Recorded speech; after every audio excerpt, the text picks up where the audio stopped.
Welcome to the NBA Coast to Coast podcast brought to you by thelines.com. I'm your host, Nate Weitzer, flying solo today as Josh Lander flies across the Atlantic back from his vacation in Europe.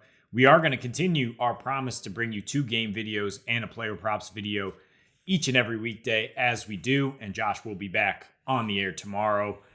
Today we're looking at the Clippers at the Rockets here. I do like the Clips at minus 5.5, and I'll tell you why in a second. Let me run through the lines real quick. Before I do, of course, like and subscribe to the page if you haven't, so you will follow along and get each of these videos as they come out. The other one today is this first game, Charlotte plus 1.5 at Orlando. Do like the Magic, though, at home. Raptors minus 5.5 at the Pistons. Toronto missing their 2 most important players right now, Van Fleet and Siakam. The Thunder plus 12 at the Celtics. Thunder coming off a 145-point outing on Sunday in New York. Those Celtics are scoring with anybody. So total of 228 there. Maybe you want the over. Suns are plus 2 at Miami. Chris Paul still doubtful for the Suns as they struggle on the road. The Hawks are plus 4 at the Bucks. Going to have to watch the status of Drew Holiday there. Giannis is expected to return for the Bucks after they lost at the Spurs without him. And those Spurs are plus 7.5 at the Warriors in the nightcap. Staying away from that one. Clippers right now, though, minus 5.5, like I said, at Houston. Total is 220. And the total is a little dicey. The Clippers have been going under very steadily right now this season. Their defense has not slipped at all. They're allowing 107 points per game. The first 2 meetings with Houston in succession both went under by a healthy margin here. But the reason I like the Clippers is because their offense has pulled out of just a complete quagmire to start the season. They were actually even worse than the Lakers, and they're still dead last in points per game. But you see some of the different statistics starting to really improve for them. I mean, they're up to 109 points per game in their last 6, up from 103. So that's no longer dead last if you look at that sample. They're up to 15th in offensive efficiency and 11th in effective field goal percentage in their last 3. They've gone from 29th in free throw attempts to 9th in free throw attempts in their last 3. Gone from 22nd in 3-point shooting to 8th in 3-point shooting in their last 3. And that one is really the key from what we saw from the Clippers last year as they got used to playing often without PG, never with Kawhi, is spread you out, hit a bunch of threes. Luke Kennard back in the lineup, certainly going to help with that. We don't expect Kawhi or John Wall to play tonight. I think Kawhi's obviously barely played at all this season, but John Wall expected to keep managing his knee as they think they can handle the Rockets without him. And yeah, the Rockets are a team that you should be able to beat without your full complement of guys. They've lost 18 of their last 20 going back to last season. They failed to cover in 5 of their last 8, and they are 14-22 against the spread as home dogs since last year. Their 2 wins, I say 18 of the last 20. They beat Utah on a back-to-back situation, a home and home with the Jazz. The Jazz were coming off an overtime win in New Orleans, and then the Rockets managed to get them. And then they beat Orlando recently. In Orlando, they shot 24 for 48 from deep, which is just an unsustainable, incredible mark for them. But in general, their offense is not something to count on. They're 29th in shooting percentage and 2-point percentage, better from the 3-point line. But the Clippers certainly know how to defend this team. If you look at the last time they faced off, a 109-101 win for the Clippers in Houston. And you look at some of the stats, it's like, wow, how did the Clippers win this game? They're out rebounded. They gave up 16 offensive boards. They lost the free throw battle by 2. Well, they won it by keeping the Rockets very inefficient. They're 3 guys who are expected to kind of grow the franchise. Sengun had 26 and 13, but he fouled out. He was a minus 13. KPJ, 22 points, but shot 7 for 19 and had 6 turnovers. And Jalen Green, a nice 9 for 17 shooting line, 22 points, but he was also a minus 13 because he can't really guard anybody. So, I mean, the answer was the Clippers just shot more efficiently inside the arc. They should continue to do that. here. And like I said, their 3-point shooting is improving. The Rockets defense is just, you can do whatever you want against them. They're the 30th in effective field goal percentage and 2-point percentage, giving up the most fast break points per game, 4th most paint points, 4th most assists, 4th most points per game. And Ty Lue is a coach you definitely trust to capitalize on those weaknesses, especially now facing this team the 3rd time in the first month of the season. And then, I expect the Clippers defense to continue to be what carries them here. They're 12th in opponents' 3-point shooting, 4th in overall field goal shooting, 5th in points per game, and 2nd in free throw attempts allowed. Just a disciplined team. They're starting to pull out of that nosedive at the beginning of the season because, I mean, we didn't expect them to just come out on fire like that win projection indicated. I think it was 52.5 at some books. And it was just like, wow, the Clippers are not going to try that hard throughout the entire regular season. But they're also not just going to, come out that slowly and just deal with that. In the West, it gets early late, as they say. You can't just loaf through the season and not beat teams that you're supposed to beat. We actually kind of saw that change in the second game with the Rockets, where they barely beat them in the first game. And they said, all right, like, enough of this. Let's start beating these teams, the few teams in the West that you can count on a win, and the Rockets are one of them. So they beat the Rockets, covered the spread, and they're 4-2 straight up and against the spread in their last 6. Like I said, better offensive numbers across the board in that span. They do have the best player on the floor tonight in Paul George. And Reggie Jackson, I think, gonna have a nice game. Going to look at him in player props at 14.5 points. Marcus Morris also had a nice game there in the second matchup with the Rockets. I think there's enough vets, enough depth here for the Clips to cover this one. I am almost certain they will win, so I would look at different teaser angles. I think if you want to tease it in this game, I would tease up and take under 224, but I think the preference would be to tease with another game, maybe that Thunder Celtics game I mentioned off the top, to get that total down to 224 and take the over there. I really like a lot of points anytime the Celtics are playing right now. Their defense has not been incredible, and their offense is the best in NBA history thus far. So, I mean, the Hornets are not competitive right now. They did just get LaMelo Ball back, and that seemed to spark their offense. They gave up 132 at Miami and lost an 8th straight game. They've lost 10 of their last 11. That includes a 20-point loss in Orlando without LaMelo, of course, but very troubling when he scored 30 points in the first half in the NBA. And LaMelo was not exactly like lights out. I mean, their offense, maybe more pace, maybe a little bit better ball movement with him in there, but he went 1 for 9 from 3. Had 5 fouls, was a -18 in 28 minutes against the Heat. And, I don't think he's had nice numbers his last 3 against Orlando, for sure. 24 points per game, 7 assists, 42% from 3. Hornets won 2 out of those 3. But now Orlando is using Bol to guard opposing point guards and play point guard. They have size and length all over the place. Bol has a 107 defensive rating. He has blocked approximately 1/4 of shot attempts against him. I mean, the guy's like 7'3", springy, incredible wingspan. If they do deploy him on LaMelo, it's going to be tough sledding for him. As a guy who was quick enough to get to the rim, but then the Magic are also starting like 3 bigs behind Bol. And his supporting cast, LaMelo, is going to be depleted here. Cody Martin, Gordon Hayward are out. Dennis Smith is doubtful. So it's LaMelo, Terry Rozier, and Kelly Oubre who will be taking on a huge load of the offense here. I mean, the best option against Orlando is to spread them out and try to hit a bunch of threes. And that worked for the Kings and Rockets, who beat the Magic during this long homestand they're on. This is their 6th straight at home. It opened with a win over the Warriors, the ultimate spread you out team. And then those 2 losses, and then Paolo goes down with an ankle injury. And interestingly, their defense just becomes lights out as they crush the Mavs and the Suns in succession, hold those 2 teams to 28% from deep, and posted a 98 defensive rating. Now, Paolo is a game time decision here.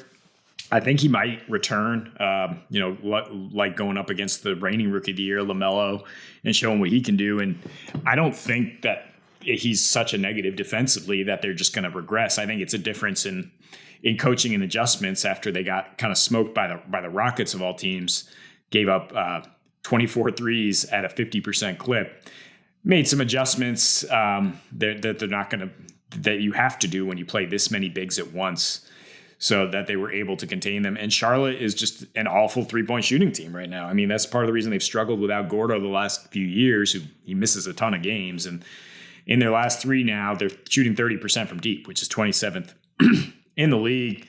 Paolo, in that meeting, that 20-point win over the Hornets, he went for 21, 12, and 7 and was a plus 27 in 27 minutes.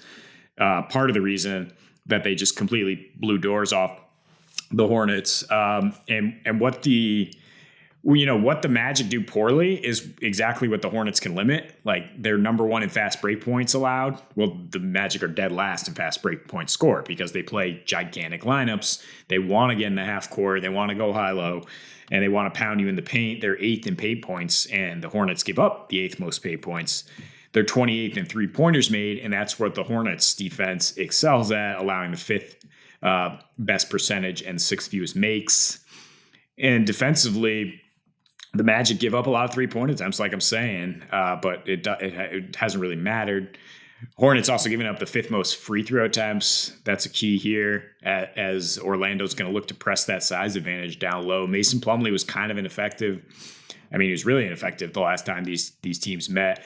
He's had a nice run since then.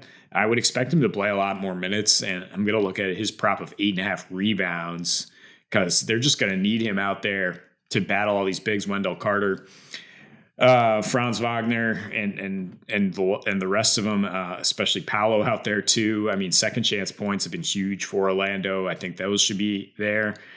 And they're just well rested. They're at home, and Charlotte is, it's kind of sliding into the Wembanyama sweepstakes at this point, which Orlando is firmly in as well. But they're competing with their interesting lineups, sort of a cool basketball experiment. And I think in this particular matchup, the fact that you have Bol out there to bother one of those 2 guards that the Hornets are going to depend so much on, I do like Orlando a lot to win a 3rd straight here, maintain that momentum after beating 2 good West Coast teams. So looking ahead at the player props here on a 7-game slate, I'm going to open things up with Trae Young, 34.5 points and assists. It's a tough matchup on paper against the Bucks, but I don't think it really matters what matchup you're talking. That's a little bit low for Trae Young, and he hasn't necessarily been flummoxed by the Bucks at all. In his last 4, he's averaging 35 points per game. And then, a guy who basically is a threat to lead the league in assists every year, averaging also 9.5 assists, shooting 51 and 47% from deep, 100% from the line, 31 for 31 in those 4 meetings with a 35% usage rate. So he brings it against the Bucks. That's for sure. He had 42 points on 15 for 32 shooting in a trip to Milwaukee a couple weeks ago. And now the Bucks are without Drew Holiday. I mean, he's pretty much ruled out. Giannis is coming back, and they do still have solid wing defenders in Javon Carter, Wes Matthews to throw at Trae, but one of those guys has got to be on DeJounte Murray now. So that opens things up for Trae to distribute, to score, do what he does. And even against Javon Carter teams, I mean, he has not really played a lead role on either of these teams, but just looking at his last 6 against the Suns and Nets, Trae has double-digit assists. The Bucks just gave up 9 assists to Trey Jones of the Spurs without Drew Holiday out there. They have a 114 defensive rating their last 3 without Drew Holiday. They have a 114 defensive rating without Drew since the start of 2021 versus 110 with him. So they're a little bit more vulnerable. We should see more points than you might expect in this one with Giannis back out there, more free-flowing. And Trae, the home road splits are always a concern, but this year he's actually scoring more on the road thus far, 28.5 points per game in fewer minutes. Same usage rate, about 35%. So DeJounte not cutting into that usage that much. It's about the efficiency, and yeah, he's hitting 36% of his attempts from 3 on the road and still getting to the line 9.5 times a game. Despite those rule changes, he still finds a way to get points. So, I mean, if you had to break it up, because the odds aren't great on 34.5 points assists, it's minus 120.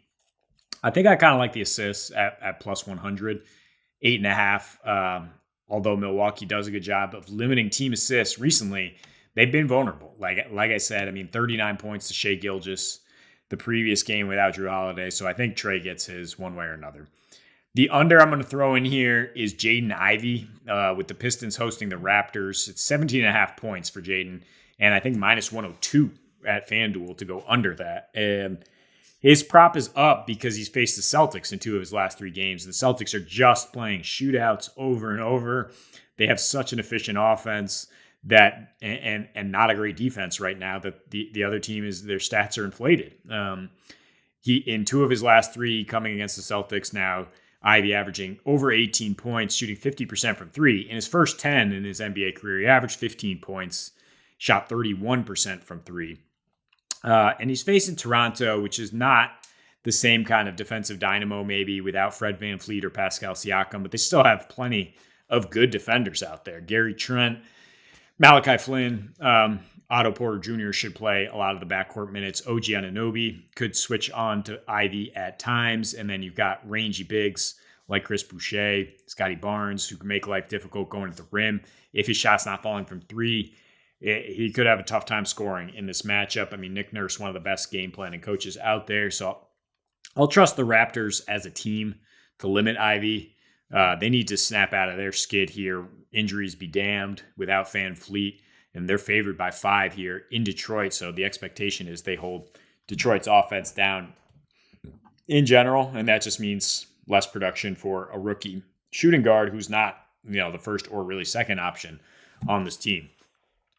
I like the Clippers in Houston. And I like Reggie Jackson to help keep their offense afloat here. After a really rough start to the year, the Clippers offense has kind of come alive in their last 3, and they've won 4 of their last 6.